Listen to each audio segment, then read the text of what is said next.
to other games. And Zimo, now talking Mm-hmm. football, the Confederation of African Football has come out to say that Yeah. Morocco will host the final of the CAF Champions League.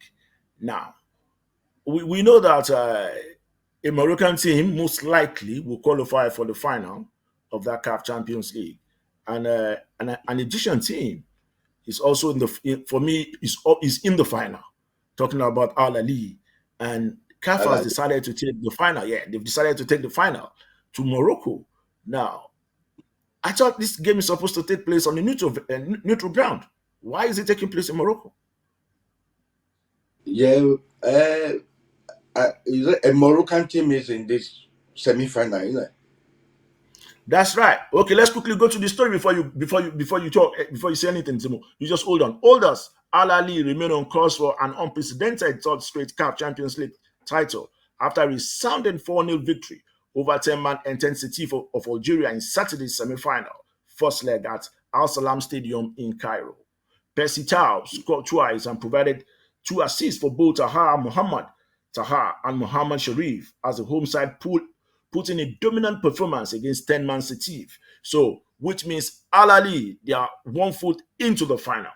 Now, in the early semi-finals that was played, Wydad Casablanca took a giant stride to secure a place in the final by beating host Petro Atletico of Angola 3-1 in their first leg Mm-hmm. semi-final. So they defeated the host, talking about Wydad Casablanca of Morocco. So, with all things being equal, they are also in the final of the CAF Champions League. Now, the CAF Champions League final is set for the 29th of May at a venue that's yet it hasn't been really decided because they've just only come out to say the game will take place in Morocco. But where in Morocco, we don't know. Is it going to be Rabat, Morocco, or Marrakesh? So Al Hali is in the let's say they're in the final now. But both sides, right? Both finalists will be a North African team. I really don't think it matters where they play it in North Africa, to be honest with you, right? Probably CAF was thinking about logistics. That's why they never gave the venue at first, because these people lag behind when it comes to logistics, They say just come. So probably they thought, how do we get the fans in? If there's no point hosting this final in Cameroon and we have two North African finalists, for they want their fans to be able to get to the venue. Probably that's why they have it. They're hosting it in North Africa. Where they host it doesn't matter to both sides. I think so. I would think So so. why not take the game to probably like maybe like Algeria, because we're talking about a Moroccan team and an Egyptian side. So most definitely there will be some bit of more support for the Moroccans since they are playing at home. Uh, it depends because I think it's ticket allocation, right? If Wembley has been airline to be the final of the Champions League and an English team qualify with a Spanish team, it doesn't mean that you're going to have more English supporters in the stadium. No, they will have distributed the ticket equally. Probably outside the stadium you could have them, but inside the stadium is an even ticket, for both sides, you know. So I don't think there's really much in that, depending on. And again, they still not decide where the venue is going to be. They might still shift it to probably Morocco or somewhere around North Africa there. But I think it's Morocco. They've decided it's going to be in Morocco, but we don't know the city. It will be decided in Morocco. And talking about the CAF Confederations Cup, the final is scheduled for what's it called? The Godwin Akpabio Stadium in Uyo, that is in Akwa Ibom. And that's another good one for football fans out there in the south of Nigeria. And from the look of things, Al Ali, Al Ali Tripoli, that's a Libyan team. They lost the first leg to Orlando Pirates in that semi-final, and the other semi-final, TP Mazembe defeated Renaissance of Bakane. Now, the second leg is scheduled for this Saturday, and the Orlando Pirates will be playing host to Al Hilal Tripoli, while Renaissance will take on TP Mazembe. TP Mazembe, a perennial African side, we've seen them over the time, always coming out. I think that's the only team that's really giving a probably Al Ali a bit of run for their money. But now they're playing in the Confederations Cup, not even the Champions League. So I think it's not really good time for them like it used to be. Uh, yeah, because they're playing the Confederations Cup, not the Champions League. Mm. The tides I are don't. changing in Africa. It is really changing. It is really changing. But up till this moment, there has been total dominance from the North African teams. If you look at That's JS Kabyl, Al Alil, Wydad Casablanca, and virtually all North African teams made it all the way to the quarterfinal of this tournament. It shows that most they are are. Yeah. doing something correctly. And I keep telling people, you can't be doing something in the same way and you expect a different result. It doesn't work like that. The Mhm. rest of Africa must take a cue. For a very long time, we've seen the dominance of of all these North African teams when it comes to club football in Africa, which means they are doing something correctly. They're actually doing Even something in, correctly. you know,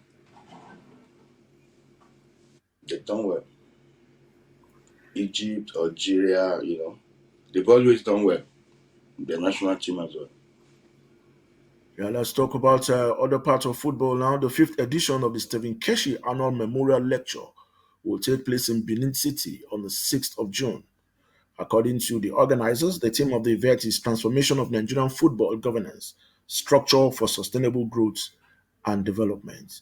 The lecture will be delivered by former footballer and lecturer Professor Ken Agweje, the head of the Medical and Anti-Doping Commission of the Athletics Federation of Nigeria.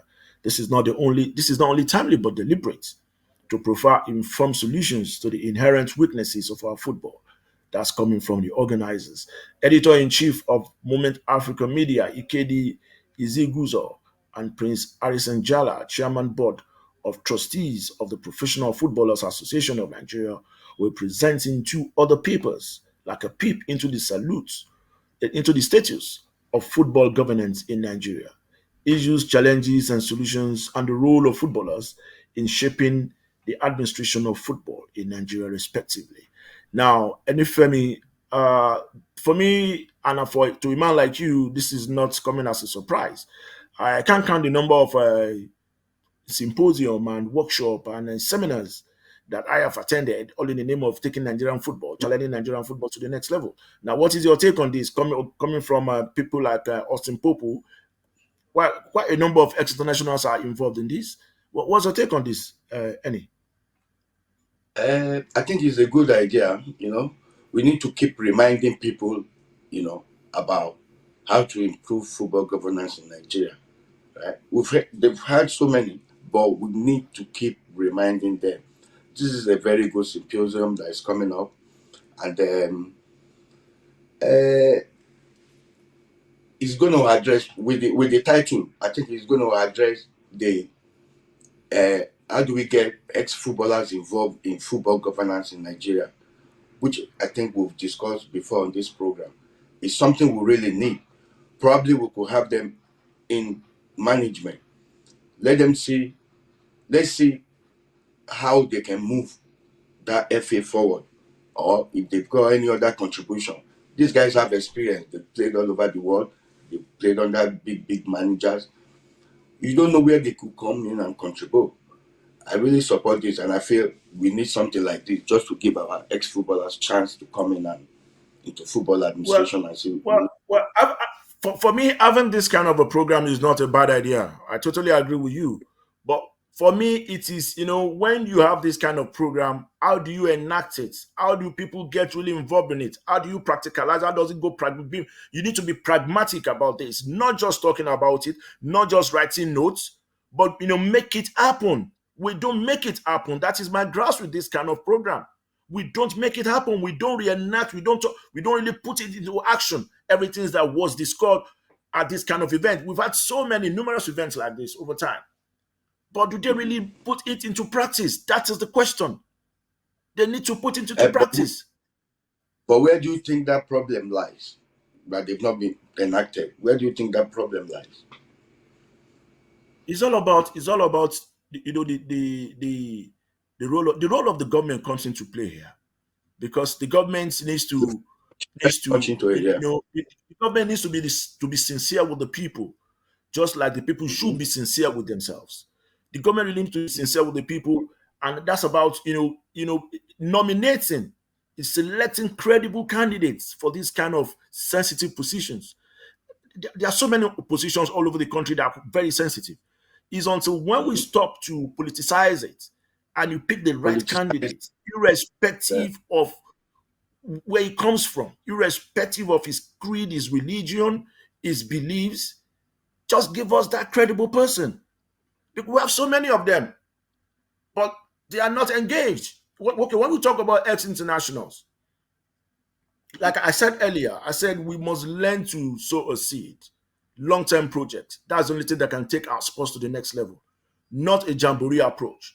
Now, if you write a proposal and present it to probably the chairman of a local government or probably a senator representing a particular area, and you realize that the program the project is something that's not instant cash. It's not going to cash out instantly. It's Mm-hmm. going to go through a process. Mm-hmm. That project is not going to see the light of the day. That's the That's reason where true. we come from. It won't see the light of the day That, because none of them believe in planning. They don't believe that, okay, I can get this job done and make it right for the next person that's coming behind me. In as much as it's not going to put money into their own pocket directly, they are not part of it. It's until when we so take corruption away is such playing. idea, until when we take away such idea, until when we start to see ourselves as one people, that whatever we do, we are doing it for ourselves. That's the only time we can move to the next level. Okay. That's the way I see God it. help. That's the way I say it.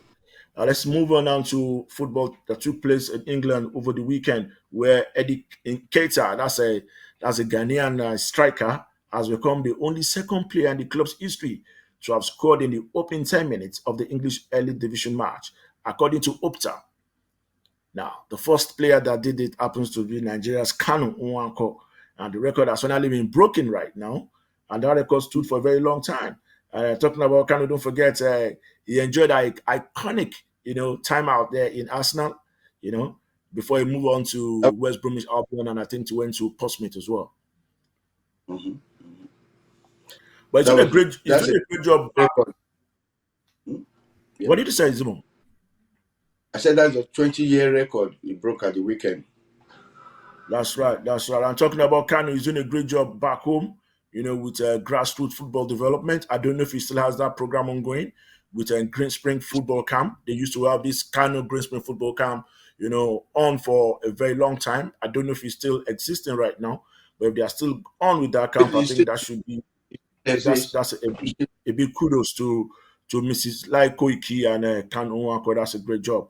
That's a great job. And let's quickly tell you that Manchester City have reached an agreement to sign Norway striker Erling Haaland from Borussia Dortmund. Haaland will join City in July with City after City activated a 60 million euro, that's 51.2 million pounds release clause in his contract. The deal ends the club's on for a successor to the all-time top scorer Sergio Aguero, who joined Barcelona. Alan, who passed his medical in Belgium on Monday, has scored 85 goals in 88 appearances for Dortmund since joining from Red Bull Salzburg in January 2020. He has scored 92 goals in 121 appearances for Molde, Red Bull Salzburg, and That's Dortmund, and last year became the youngest player to reach 20 Champions League goals. Now, what kind of impact do you think Alan will inject into that Man City squad? I think it's the final of the jigsaw that Manchester City need. This boy is a goal machine that you think will score more than 20 goals every season in the Premier League. He's young, he's only 21 years old, strong and fast, right? This boy will put fear in every defenders in the Premier League next season. I can't, I'm not going to be surprised if he scores over 25 goals. Honestly, he's a fast and he could score anywhere in the box. He's deadly. So I expect Man City, to they've pu- they've pulled everybody now. Here we go again. Next season, can you catch us? if you look at this season, they've not played with a point man, right? And they scored the most goals in the Premier League as of today. They are a goal or two more than Liverpool. And they don't have a pinpoint striker in the team, and they keep scoring. With the addition of this boy, right, they're going to score over 100 goals next season. Honestly, I can bet you that.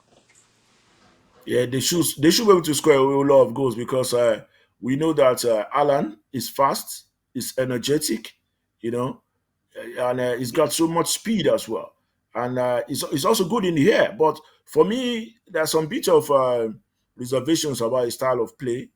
He's just a fox in the box. Most of the goals he has scored have always been in the box. So he's a fox in the box. He's not a player like your Benzema that can initiate a game from the middle of the park, and come and get the John over the line. No, Or no, in the no. box, Is it? he's a fox, just like another Ruud van Nistelrooy, a goal poacher. Oh, another What do you say? that or another Aguero. That's what Man City need. They don't need the player to go on link play for them. They have midfielders that can do that. You just stay in there and put That's the right. ball in the net. And the ball comes to you, put it in the net. So that's what they need. They don't need a player like Harry Kane that can come back, come in the middle, link play from there, and he ends up in the 6 yard box.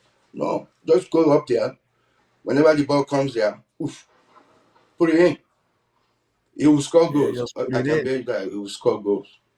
He will Yeah, score. he should. He will score goals. We know him to be one guy that's synonymous with scoring goals. But if you look at his injury record, do you think his injury record is anything to worry about for Manchester City?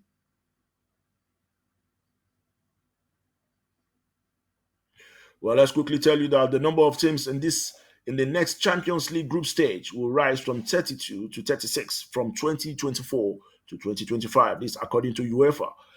Under the new format, each team will play 8 games over 10 match week. Instead, two of the four extra places will be awarded on the performances of the country's clubs in Europe over previous season. UEFA said another place will go to the top place league team in the country standing fifth in the rankings. At present, that, that team joins in the third qualifying round. The European governing body said the fourth place will go to one country's domestic champions by increasing from four to five the number of teams who qualify via the champions path. Yeah, we're talking about the impact Mhm. of what's it called, Ireland. And Alan, I yeah. asked a question. I asked a question before that technical age that is a record of injuries, injury record. Do you think that should be a cause of worry for Manchester City? It will be for every other team, but I don't. I think it's a player everybody will want, right? If they can afford him, it looks cheaper on the price, but the whole total package, right? Maybe that's what puts other clubs off because he's going to be on over 500,000 a week, right? His package for 4 years. So I can still say it's a steal for Manchester City at that price. So For me, for forget. me, for me, you see, this is where we talk about state support comes in for a Mhm. football club, because the actual money that got that deal over the line was £350 million. That's a stupendous amount of money, and it's I've only not, a I've team not like heard Manchester City. It's only a team like Manchester City, PSG, Ladi, and probably Newcastle that can get that kind of deal over the line. So they don't Ladi, need to Ladi, like try to give Ladi, us a bubble Ladi, that the deal actually cost Ladi. 51 million pounds. We know the story. There's been no, there's been so many reports on this, right? There was an argument this morning about a reporter who wrote that this deal cost over 150 million, right? But the problem is when it comes to Man City and Man City buy a player, right? People want to scrutinize it, right? When Sancho came from Manchester United, when he went to Manchester United from Dortmund, nobody scrutinized it. They just went on, oh, he's gone for 45 million pounds. What's the salary? What's the agent fee for the deal? What's the total package for the deal? Nobody goes into that. But when it comes to Man City, the media inflates the deal, you know, just to paint Man City as a state funded club, and everybody does that. Chelsea have done it before. We are in new era now. The Manchester City I mean, the Manchester United of the past, the Real Madrid, the Juventus, they're all gone. Barcelona, they're all gone. We have new teams now. And this is the way they do business now. You want to join the race, you join the race. No, Because they I still have to meet totally, the financial, they still have to play I within the totally financial disagree with fair you play.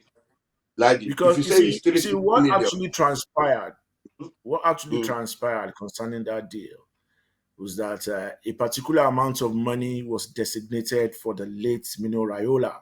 That's talking about the super mhm, agent who was in charge. like If you how look at much? this, we talk. Mhm. I don't know the figure, but we know that it should be in the region of So, 40 so million. why would they inflate Hello, it to Zimo. 350 Calm million? down, Zimo. Calm down, Zimo. Should be in the region of 40 to 50 million pounds. And the father of Haaland as well also got another chunky amount of money. So that How is much? actually what made that money to be up to that amount. And don't forget, we are Ladi, talking about a deal. Excuse me, we're talking about a player getting a particular a salary, almost 40, what's it called? 40 million pounds, 40 million euros every year. That's a whole lot of money. What are you talking about? It mhm, takes very, mhm. very few teams in the world right now can finance that kind of deal. That's why I said it's Like only probably a the problem, PSG, the Manchester problem City, is and no maybe matter, a Newcastle United that can finance that kind of a deal. no matter, no matter the amount you spend in a team, right? It must be within the financial fair play, right? If you like, you spend 700 million. That means you brought in 700 million to have spent that. But if it's So, not within the looking financial fair at play, now that deal will not go. for you to have said that now, if you look at the books of a team like Manchester City, do you think Mhm. they've brought in that kind of money for them to be able to spend that kind of money? Because they've never spent that kind of money. That was an No, no, no, inflated no. price. But No, do give you me a proof. realize that? But do you Now, realize okay, that? me and you were just discussing now. You said a specific amount of money was given to the father, and I asked you how much. You couldn't state it, right? A specific amount was given to Rihanna. How much? But do you You couldn't state. but But you added everything up and said, do you know that? Are you aware of the fact that Pep Guardiola has spent over £1 billion on signing forget since he about joined that. Manchester No, but City? like, Why should you tell me I should like forget about that? I'm just giving you how statistics, much, Zimo. I'm giving you how much has statistics. He has spent Liverpool over spent £1 billion on signing of on players. who? What are you talking about? Has it been On who? able to generate that amount of money No, on since he who? came on board? Has On it been what able to generate players? that amount of money? What is the quality? What Daddy, is the forget. amount of players that you sold out into the Daddy, market? let's move How much ahead. We was the don't players have you to sold talk out in the about market? one. No, no, We no. don't know. We You don't can't have to give me talk that, about man. one You team. can't give me that No, story. we don't have to talk about one team because they have success like that. Liverpool, how much has Liverpool spent in the last 5 years? They've tabled it. How much has Liverpool spent in the last 5 years? How much have they spent on salary and signing? No team has spent money the way Man City and Pep Guardiola has spent money in the last 5 years, in the That's last not 10 years. No team has been able to do that. no, that's not true. Liverpool have done that. They bought a defender for 80 million. Look, look. Manchester Right United bought a now, defender you don't need to for 5 argue over million. this, man. You don't need to argue over this. I'm just telling you that go Google it. Check it out on No, online. Pep no, I've Guardiola has not spent seen. over a I've, billion pounds sterling on signing of how players. much? How much has Liverpool It's spent? an open That's what I'm secret. saying. We How don't much need to have they dilly dally on spent? this with you. Although let's move on. Don't worry, let's move on. Let's move on to the FA Cup, where the 2022 FA Cup final between Chelsea and Liverpool will kick off Mm-hmm, 4:45 p.m. on Saturday at Wembley Stadium. That's a repeat of the 2012 final. Both teams will be looking to etch their names on the famous trophy in what is the 150th anniversary year of the world's original knockout competition. For only the second yeah, time, the two sides, Chelsea and Liverpool, will contest uh, his cup game after contesting the League Cup. Don't forget they were both in the League Cup final. Now, the previous occasion where such happened was 1992 to 1993 when Arsenal defeated Sheffield United in both finals. Now, will history repeat itself again? We know that Chelsea they lost the first League Cup final to Liverpool. mm-hmm. FA With Cup Liverpool, coming yeah. up on Saturday. How do you see their chances against Liverpool? To be honest with you, I see Liverpool winning this, right? If we want to follow let's say, on form, Liverpool should win it. And on paper, Liverpool should win it. But in the final is just a one game. Anything could happen on the final. So that's why I would say Probably Chelsea, I'll give them 10% chance of winning it. But Liverpool, I've got their eyes on quadruple, and this is one of the cups they are targeting. So, and they've not won it for a very long time. So I see them coming out up blazing for this. So unfortunately for Chelsea, it might go get worse for them. They've not won in the last 3 games, right? In the league. They've not won in the last 3 games. So they are going to this final on a poor form.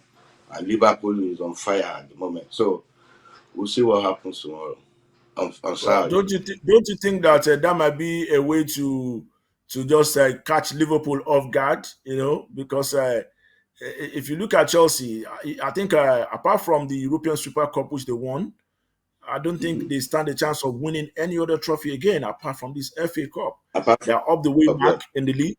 They're out of the Champions League, so they will need to show something for all their troubles this season by winning the FA Cup. So for me, I'm not going to rule out Chelsea totally. I won't rule out Chelsea. And if you that's why look I'm at giving Liverpool, 10%.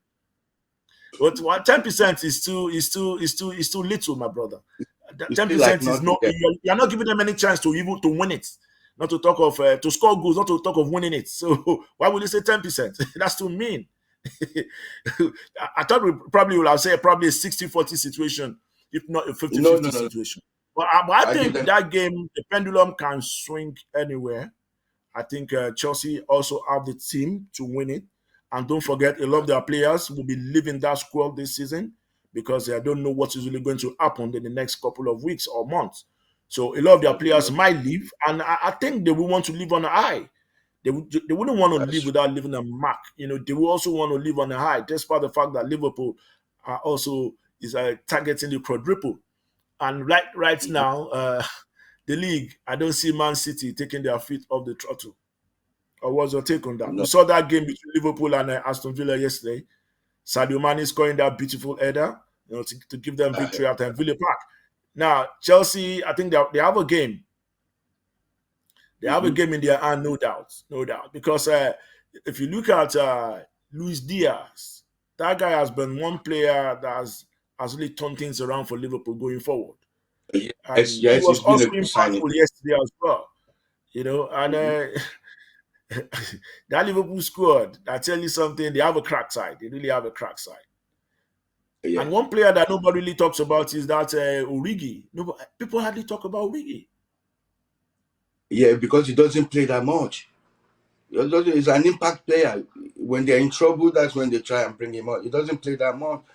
I don't think I've seen him. Okay, he played against Everton. Probably he's played twice or 3 times this season in the Premier League. He doesn't start games. He comes in and He hardly does he impact the start game. games. That's right. Hardly does he start games, and that's not good for a player of his caliber because we saw him in that what's it called, the Champions League that Liverpool won in that Some quick fire goal players just want against to be in a Barcelona. squad. Some. Just want to be a squad player. They just sit there and come in as substitute if needed. If you don't need it, he'll train with you. He's an impact player. So No I doubt, don't no know. doubt. Before we It's leave, going to be a good. Yeah, before we leave, let's give you this story a bit nutty. Brazilian defender Marcelo was removed from Lyon's dressing room for a behavior that was not very accepted by his teammates and the coaching staff of the team. Marcelo entered the locker room farting and also had a fit of laughter. The team's management issued a statement in which they tried to explain the what's it called, the typical situation in the best possible way. However, the French press revealed the real reason, and it became a topic of debate on Twitter to the point that a legend like Gary Neville came to his defense. The embarrassing incident happened after Lyon's 3-0 loss to Angers in August 2021, in which Marcelo scored an own goal. Now, how will you score an own goal in a crucial game and you came Hmm. into the dressing room farting and having a fit of laughter? Is it funny? Hmm. I don't see It's not that being funny, funny. but I don't know. He might say it's funny, but in essence, that's you telling them that you're not serious, or more so you play badly in the game and scoring an own goal. It's telling them that you're not serious in the squad. But whether it's what you know taking him out of the squad or sacking him from the team, I'm not sure.